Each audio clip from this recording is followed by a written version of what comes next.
আমাদেরকে জান্নাতে নিয়ে যাওয়ার জন্য। উনি আসছেনই আমাদেরকে জান্নাতে নিয়ে যাওয়ার জন্য। উনি আসছেনই আমাদেরকে গন্তব্যে পৌঁছানোর জন্য। উনি আসছেনই আমাদেরকে আমাদের ঠিকানায় পৌঁছানোর জন্য, সহজভাবে, কোনো কঠিন ভাবে না। এই জন্য চোখের পানি কখনো মুছে নাই, কখনো বন্ধ হয় নাই। জিবরিল মিকাইল জিজ্ঞাসা করছে, আপনি চোখের পানি থামে না কেন? বলছে তোমাদের থামে না কেন? তো জিবরিল বলছে, যেদিন থেকে জাহান্নাম দেখছি ওই দিন থেকে চোখের পানি থামে না।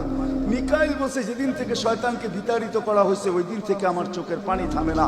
আপনারটা থামে না কেন? বলে, যেদিন থেকে জান্নাত জাহান্নাম দেখে আসছি ওই দিন থেকে উম্মতের জন্য চোখের পানি থামে না। উনি আমাদের জন্য সহজ করছেন, সহজ করছেন। আমি আপনাদেরকে শেষ প্রান্তে চলে আসছি। এই যুগের উম্মতের জন্য বলছেন, কারোর জন্য তো এটাও বলছেন আল্লাহ রসুল, যে এক জমানায় আসবে।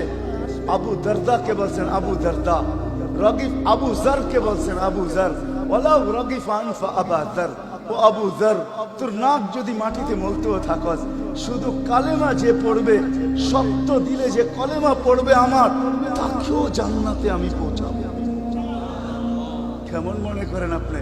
ওলামাদেরকে জিজ্ঞাসা করেন, কোরআন যখন নাজেল হইতো তো উট পর্যন্ত মাটিতে বসা করতো, গর্দান লম্বা করে দিত। যে উটকে মরুর জাহাজ বলা হয় সে পর্যন্ত সহ্য করতে পারতো না। আল্লাহর রসুল ঘামাইতে থাকতেন। আল্লাহর রসুলের থেকে রেওয়ায়ত আছে, কাদার রু আইয়াখরুজ, আমার রু বাহির হয়ে যাওয়ার উপক্রম হতো। কিন্তু অদ্দোহা যখন নাজেল হয়, সাউফা ইউতিকা রাব্বুকা ফাতারদা, এখানে যখন পৌঁছেন তো এই কষ্টের ভিতরে জিবরিলকে বলতেছেন, জিবরিল থামো, আমি তোমাকে সাক্ষী রেখে, আল্লাহ বলতেছেন আমাকে রাজি করে ছাড়বে। আমি এখানে আল্লাহর কাছে কিছু চাইতে চাই। বলছে, কি চাবেন? বলে, তোমাকে সাক্ষী রেখে বলতেছি, ওয়াল্লাহি লান আরদা হাত্তা ইয়াকুনা ওয়াহিদ মিন উম্মতি ফিন নার, আমি আল্লাহর উপরে কখনো রাজি হব না যতক্ষণ পর্যন্ত আমার একজন উম্মত জাহান্নামে থাকবে, আমি রাজি হব না, না, না, না। ওই রাসূল আসছেন এই মাসে, এই দিনে আসছেন আমাদেরকে জান্নাতে নিয়ে যাওয়ার জন্য। এই জন্যই আমাদেরকে শর্ট কোর্স দিচ্ছেন নবীজির সুবাদে। আল্লাহ আমাদেরকে শর্ট কোর্স দিচ্ছেন। আমি দেখাই আপনাদেরকে, দুই একটা দেখায় শেষ করে দিচ্ছেন। একটা রাত্র দিচ্ছেন ৮২ বছর। কত? কোন রাত্র? কদরের রাত্রি, ঠিক না?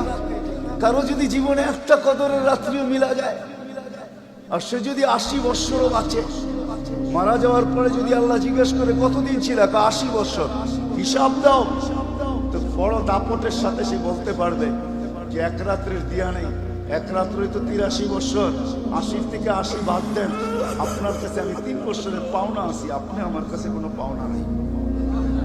বলতে পারবে না? পারবে না। কত শর্ট কোর্স। লায়ালিন আশর, জিলহজের প্রথম 10 রাত্রি লাইলাতুল কদরের সমান। প্রত্যেকটা রাত্রি ছোট ছোট প্যাকেজ নিয়ে আসছে। শেষমেশ বলে দিচ্ছেন, উম্মত যদি 10 ভাগের উপরও আমল করো, হায় হায় হায় হায়। এই উম্মতের জন্য তো সুবাদে আমি এক হাদিস আপনাদেরকে দেখাই, রসুল কি পাইলাম আর কি করতেছি। ওই রসুলের কারণে এই উম্মত জাহান্নামে যাবে কিন্তু হাত কড়ি থাকবে না। এই উম্মত জাহান্নামে যাবে পায়ে বেড়ি থাকবে। এই উম্মত জাহান্নামে যাবে গলায় শিকল থাকবে না। এই উম্মত জাহান্নামে যাবে চেহারা কালো হবে না। অথচ জাহান্নামীদের চেহারা কালো হবে, এই উম্মতের চেহারা কালো হবে না। একজনের চেহারা কালো হবে। ফেরেশতা জিজ্ঞাসা করবে, আল্লাহ চেহারা তো ঝকঝকে, গলায় নাই শিকল, পায়ে নাই বেড়ি, হাতে নাই হাত কড়ি, এটা আবার কি পাঠায় দিলেন? তো আল্লাহ জবাব দিবে, আমার বন্ধুর উম্মত, খবর দাও। তো ফেরেশতা মালিক জিজ্ঞেস করবে, দারোগা হাত কড়ি নেই কেন? বলছে, যেই হাত উঁচুতে ব্যবহার হয় ওটা হাতে হাত কড়ি লাগে না। যেই পাও মসজিদের দিকে চলে ওই পায়ে বেড়ি লাগে না। যেই কপাল আমার কুদরতি পায়ে জীবনে একবারও আমাকে পাওয়ার জন্য ঠেকায়া দিছে, সেজদা করছে, ওই চেহারা কোনোদিন কালো হয় না, গলায় কোনোদিন চিকন লাগে না।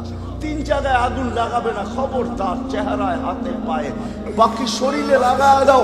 আগুনকে যখন মালিক হুকুম দিবে ধরার জন্য, আল্লাহ আমাদেরকে শিখায় দিবে, স্মরণ করায় দিবে, আমরা কলেমা পড়তে থাকবো। আগুন আসবে আর যাবে, আসবে আর যাবে, ধরবে না। একবার, দুইবার, 3 বার হবে। মালিক পোড়া চার্জ করবে, লাঠি চার্জ করবে, ধরিস না কেন? তো আগুন বলবে, লাইসা লি সুলতানুন আলা মান ক্বালা লা ইলাহা ইল্লাল্লাহ। মুহাম্মাদুর রাসূলুল্লাহ। এই কলেমা যে পড়ে তাকে ধরার ক্ষমতা আমার নাই।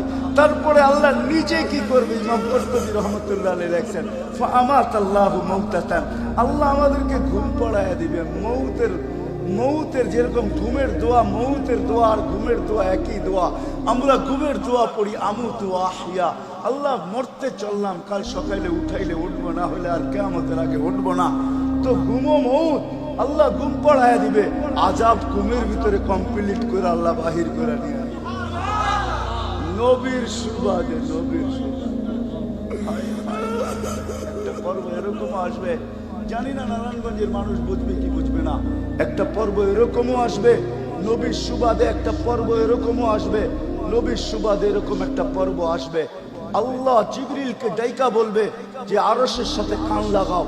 তো দেখবে যে আরশের সাথে কান লাগা একটা ক্ষীণ আওয়াজ আসতেছে, যেইখান থেকে বলতেছে হান্নান মান্নান আনতে দিনি, ও হান্নান মান্নান আমাকে বাঁচানা। তো জিবরিল বলবে বড় ক্ষীণ আওয়াজ, হান্নান মান্নান বলে বাঁচাইতে বলতেছে।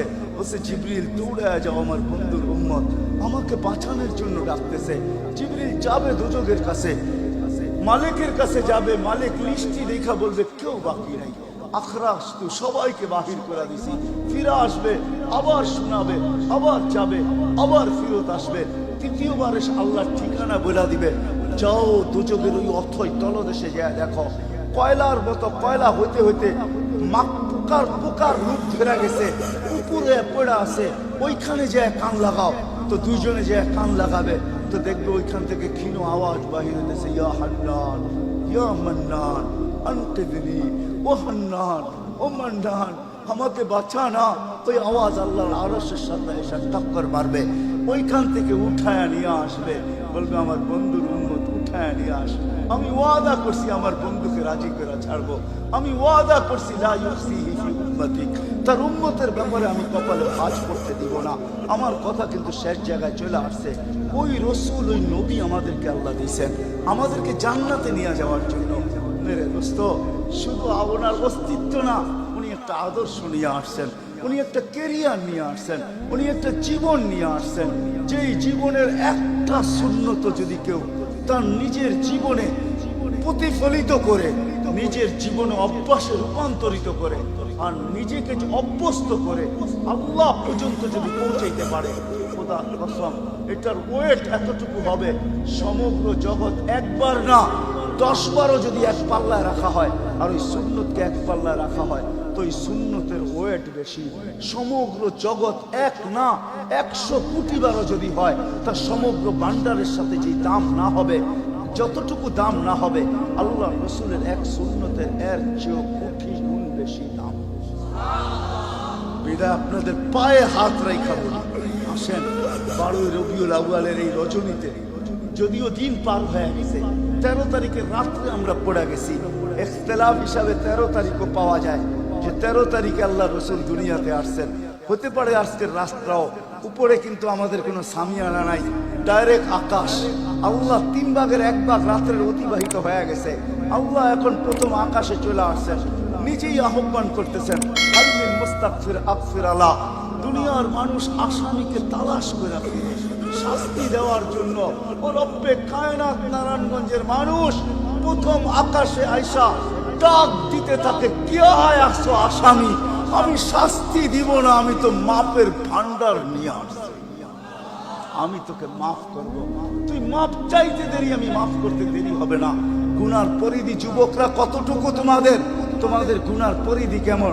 সমগ্র সৃষ্টি মিলাও যদি সারা জীবন গুনাহ করে, জিবরিল তার জন্ম থেকে মৃত্যু পর্যন্ত যদি গুনাহ করে, সমগ্র ফেরেশতা কেন সমগ্র সৃষ্টি মিলে আল্লাহর নাফরমানি করা ওই পর্যন্ত গুনাহকে পৌঁছাইতে পারবে না, যে পর্যন্ত আল্লাহ বলতেছেন ওয়ালাউ বালাগাত যুনুবুকা ইনানাস সামা ওমা আশরাকতা বি ফাস্তাগফারতানি ফাগফারতু লাকা ওয়ালা উবালি।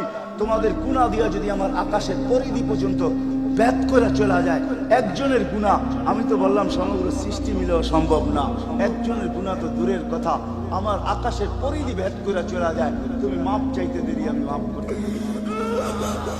এই উম্মত তো মাপ চাইতেও হয় না, নবীর সুবাদে আল্লাহ এই উম্মতকে সুযোগ দিয়েছেন। তর্জমা উলামায়ে কেরাম ভালো বুঝবে।